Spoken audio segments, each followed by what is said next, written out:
Are we nearing a real estate bubble a la 2006? Just got done watching a video on CNBC. It was moronic. The lady asked that question. She goes, "No, we're not nearing that because the demand is pushing prices higher," and that was her argument against this being a real estate bubble. Because her first argument was the demand was pushing prices higher in the past. Because people got worried that they'd be too late to the game. And then she said, but that's not happening now. Now demand is pushing prices higher. But, that makes no sense. Anyway, so talking to a guy today, and they're trying to move to some place up in the northern New England states.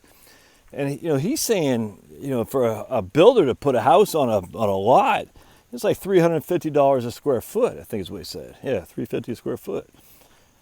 And they don't want to touch somebody who's not putting $1 million house on there, essentially, is what this guy is saying. And I was like, man, oh man, this sounds so much like what happened back in 2005 and 6. We were trying to get an addition put on our house back in Dayton. We had a 3-bed, 1-bath, a 1,200 square foot ranch in Dayton, Virginia. All right, and there's 4 of us, and then my wife's sister was living with us. So we basically all shared, 1 bathroom. You know what I'm saying? And long story short, we were, going to have more kids, so we knew we wanted a bigger space. So we were trying to go around getting an addition put on. And I'll never forget talking to this one guy. Well, it wasn't me, but it was my wife's friend was a builder. Her husband was a builder. And basically said, it was, I hate to say it was rude, but he was basically, I don't do additions. I just do full houses. I don't have, and I understood. We were 2 small potatoes for him. And I'll never forget that. So we had it was weird. So we had to get this guy who I knew, actually I liked him a lot, but he's a young guy, just kind of starting on his own, starting his business. Chris is his name.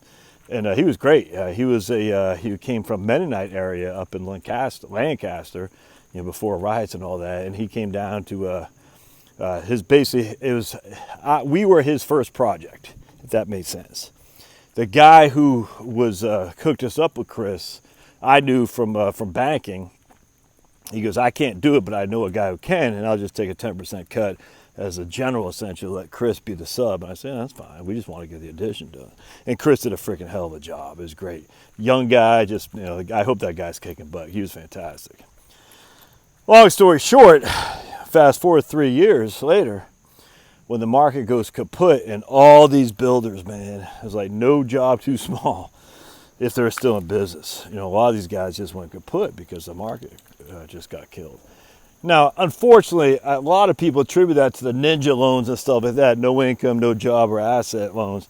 I don't think that's so much true. I think a lot of people were just using the real estate market speculative. You see what I'm saying? They're like, man, I could buy a house for $100,000, sell it next year for $160,000, and I just made 60% on that $100,000 investment over the course of a year.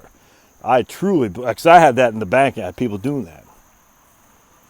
And so I don't think it was just a ninja loans. I mean, it was some of that, but no one's going to give you a ninja loan to a second home in Smith Mountain Lake in Virginia, if that makes sense. That wasn't happening. So I think a lot of ignorant people, maybe people who weren't around back then, were attributed the real estate market was all to ninja loans, no underwriting and whatnot. All you had to do is fog a mirror. It wasn't like that, man. Banks aren't that stupid. You didn't just show up and here's $150,000 to buy a house. It didn't work like that. Lots of speculation. Lots of people taking second loans, home equity and whatnot, in order to invest in homes for which they could, turn around, flip. That was the goal. And a lot of people had success with that too, by the way. We can't deny the fact that some people had a lot of success with that. You guys still here, buddy? But it wasn't just because of ninja loans and stuff like that. That's not true.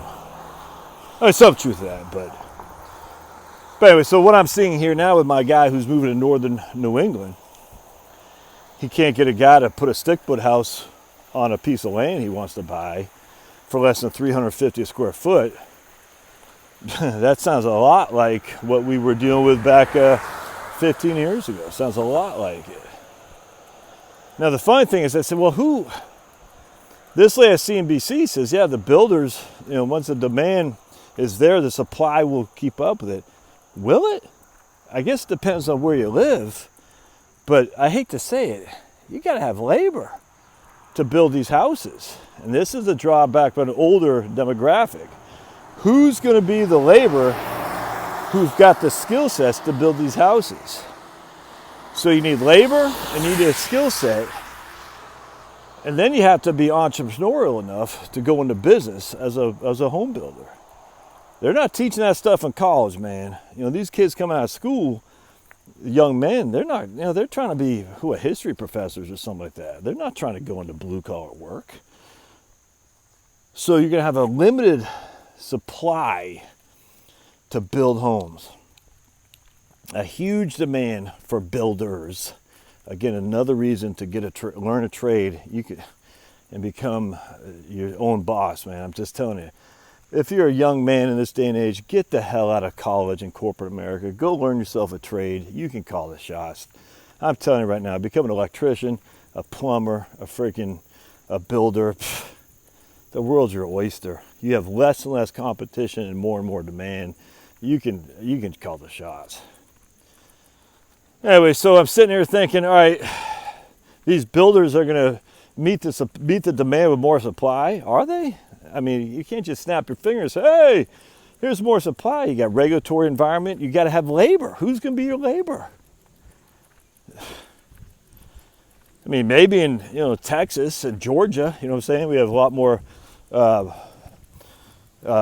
labor from Latin America. How many people in New Hampshire, Maine, Massachusetts from Latin America? Not too many, man. And the natives, the whites up there, and I don't know about blacks, but the whites, a lot of these guys are, many of them are either going to college to get that white collar job. Some are addicted to meth. How many people are going to drive the nails?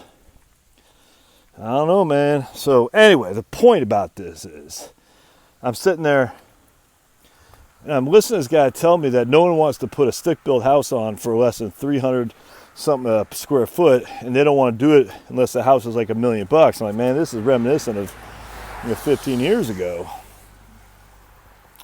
And then I'm hearing this lady say, oh, but the demand will be met with an increased supply. I said, as if, lady, you know what you're talking about. And then on top of that, too, you're sitting there thinking, all right, we got more and more people. So here's my thing. This is what I understand, too. I'm asking this guy. I'm saying, okay, the people in Boston are buying up the properties in New Hampshire. Let's just do that for example. But someone's got to be on the other side of that trade. So if I'm selling my house in Boston because I'm trying to escape BLM Antifa mobs, and I'm going to couch it under COVID, that's what all these people are doing. They're saying, I'm worried about COVID. No, they're worried about the mobs. I get that. But they don't want to say it because they want to be accused of being racist. So they're going to say, I'm going to sell my house because of COVID. That's it. No. But someone's got to buy the house for them to go buy the house in New Hampshire. So who is the person on this side of the trade to buy the house in Boston? That's what I don't get. No one's talking about that. They're saying, oh yeah, all these people are fleeing New York, Minneapolis, San Francisco. Well, if they're selling their house, someone's buying that house for them to flee, which means inherently someone's coming in. Who is that? What this guy today was saying, he goes, it makes sense. I don't know, I can't validate it, but it makes sense. He goes, he doesn't even think they're selling their house. He thinks they're just taking equity and buying these, second houses. So they're not even fleeing permanently. They're just buying a second house in a, quote, safer environment, unquote. And if that's the case, that again tells me there's going to be even more opportunity later when the economy starts. You cannot have 40 to 50% of small businesses going out of business and expect the economy not to get hit hard. This doesn't make sense, man. It's like we're on the sugar high. It does not make sense, which means those of you who have cash on the side, I still think are going to be able to buy some cheap stuff. And when I say cheap, be less expensive than it's today. But I don't know. That's a drawback. You see the prices going up, you're like, maybe we'll keep going up. I don't know, man. I don't know. I got a sneaky suspicion, though, we are certainly more closer to where we were in 2005 than 1982. You know what I'm saying? But Josh, the interest rates are so low. This makes it so cheap and affordable. Cheap and affordable if you got a job that pays. Yeah, anyway, something to think about. I will see you.